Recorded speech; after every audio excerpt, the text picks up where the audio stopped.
Good morning, students. In this video we will continue the process of neutralization. In the last class we had taken the example of hydrochloric acid HCl reacting with sodium hydroxide NaOH, and the products formed were salt, that is sodium chloride, and water.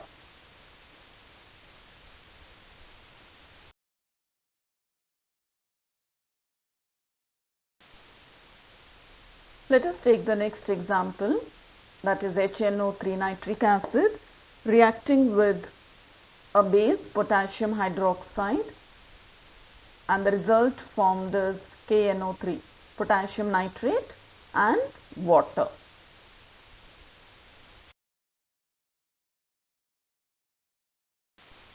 Let's take the next reaction, sulfuric acid H2SO4 reacting with ammonium hydroxide, giving ammonium sulfate, that is NH4 twice SO4 and water.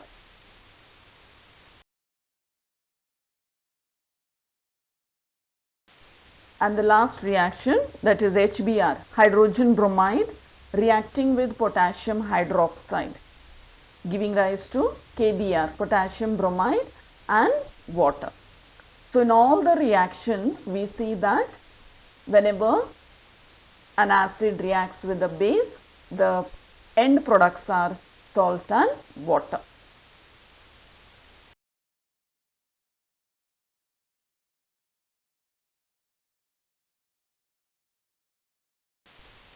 Here we see the reaction of acids with metals. Now, whenever a metal reacts with dilute acid, the reactive metal displaces hydrogen from the acid to release hydrogen gas.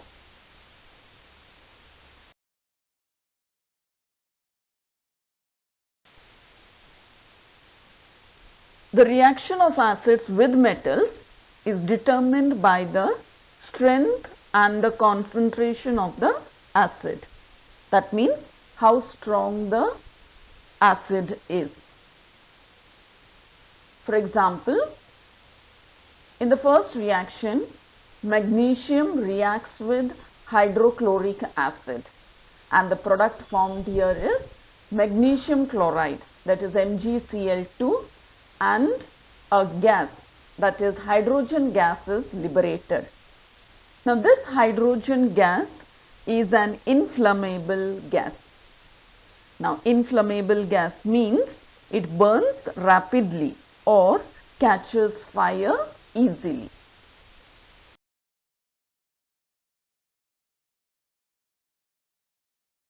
Second reaction we see when zinc metal reacts with sulfuric acid. The products formed are zinc sulfate, that is ZnSO4, and hydrogen gas. Now in this reaction we see that hydrogen is replaced by the metal zinc.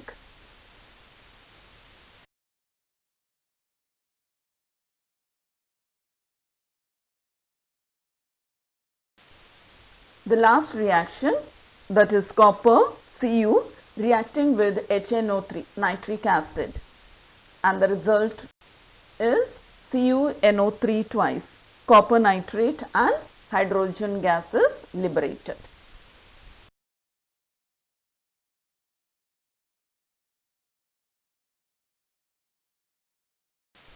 Reaction of acid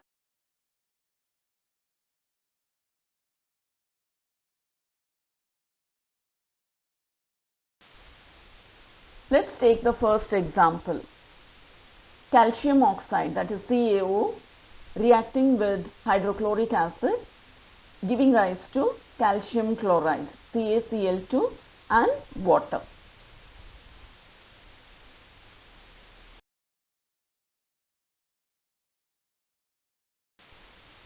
Second reaction, magnesium oxide, MgO, reacting with hydrochloric acid, giving rise to MgCl2, that is magnesium chloride and hydrogen.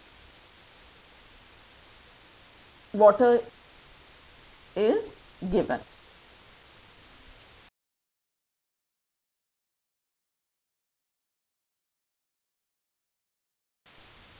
Third reaction, zinc oxide reacting with hydrochloric acid giving rise to zinc chloride, ZnCl2 and water.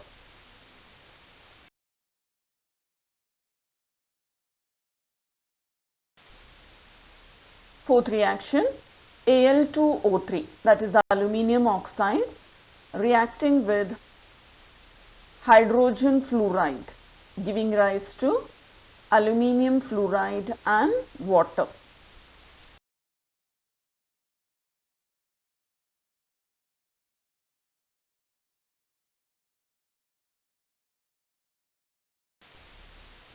In the last reaction, that is Fe2O3, which is red oxide reacting with hydrochloric acid giving rise to FeCl3 and water. Now in all these reactions, we see that the salts which are metal oxides are basic in nature. That means they behave as basic, and when you put a red litmus paper into these salts, it turns to blue.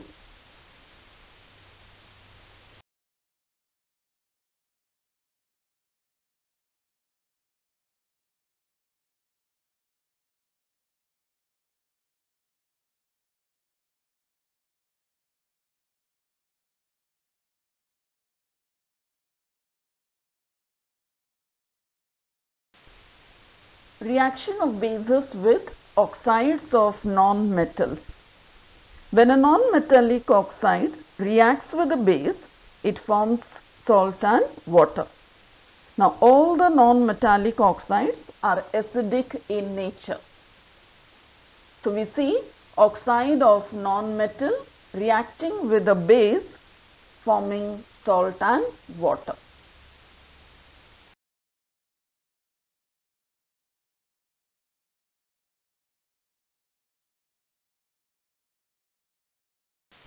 Let's take the first example, that is carbon dioxide reacting with sodium hydroxide resulting into sodium carbonate and water. Na2CO3 is sodium carbonate.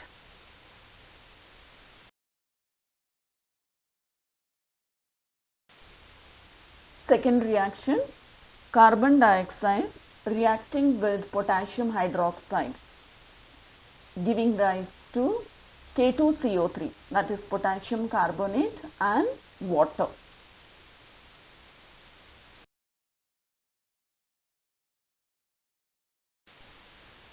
In the next reaction, that is SO3, sulfur trioxide reacting with the base NaOH, sodium hydroxide resulting into Na2SO4, that is sodium sulfate, and the other product is water.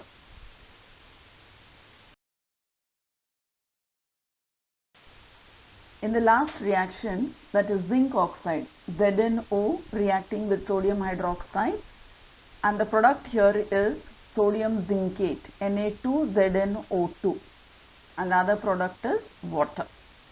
Now here we have seen all these oxides of non-metals. They are acidic in nature. That is, when a blue litmus paper is put into these solutions, it turns to red. Now we have two more oxides, like for example zinc oxide and aluminium oxide. Now these two oxides are called as amphoteric oxides. Now what do you mean by amphoteric oxides? They behave as basic oxide as well as acidic oxide.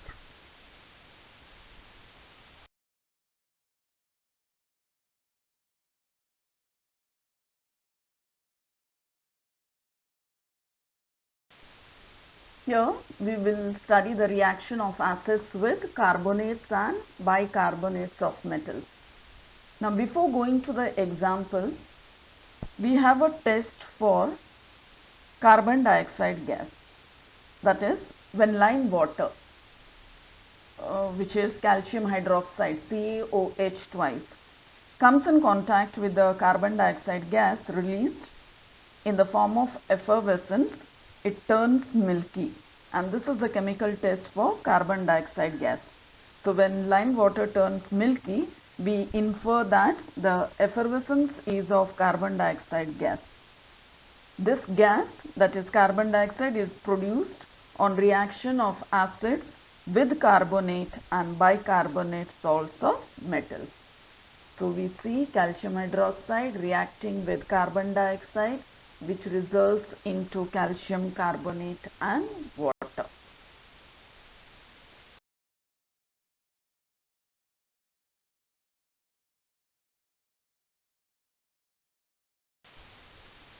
Let's take the first reaction.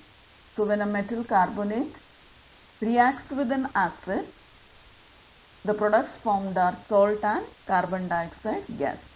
So first reaction, sodium carbonate, Na2CO3, reacting with hydrochloric acid.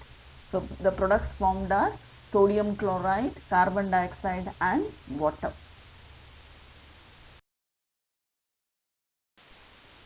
Second reaction, sodium carbonate reacting with sulfuric acid, H2SO4.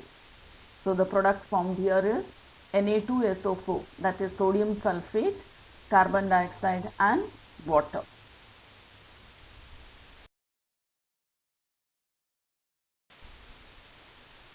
Calcium carbonate, CaCO3, reacting with nitric acid, we get calcium nitrate. Formula is CaNO3 twice. And the other two products are carbon dioxide and water.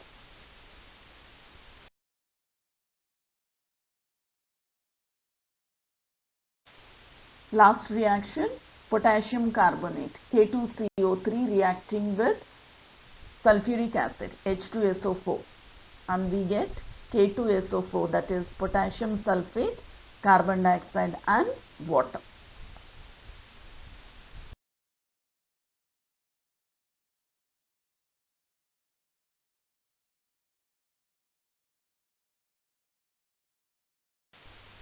When a bicarbonate of any salt of metal reacts with an acid, the products formed are again the same, that is salt of the metal, carbon dioxide and water.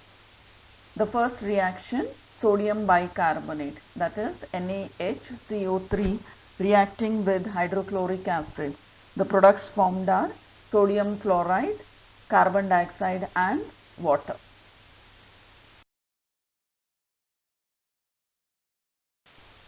Second reaction, potassium bicarbonate, that is KHCO3, reacting with nitric acid, resulting into potassium nitrate, KNO3, carbon dioxide and water.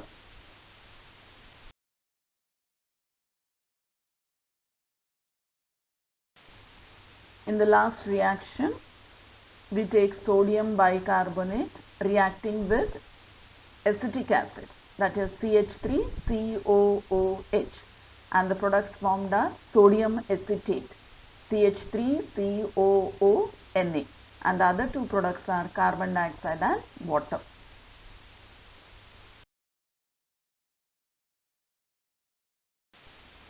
To sum up, there are different types of salts, that is acidic, basic and neutral salts. Let's remember, a neutral salt is formed by the neutralization reaction between a strong acid and a strong base. And the aqueous solution of this neutral salt has the pH equal to 7. An acidic salt is formed by the neutralization reaction between a strong acid and a weak base. The pH of this aqueous solution of an acidic salt will always be less than 7. And lastly, we have a basic salt, that is formed by the neutralization reaction between a weak acid and a strong base. The pH of an aqueous solution of a basic salt is greater than 7. Thank you.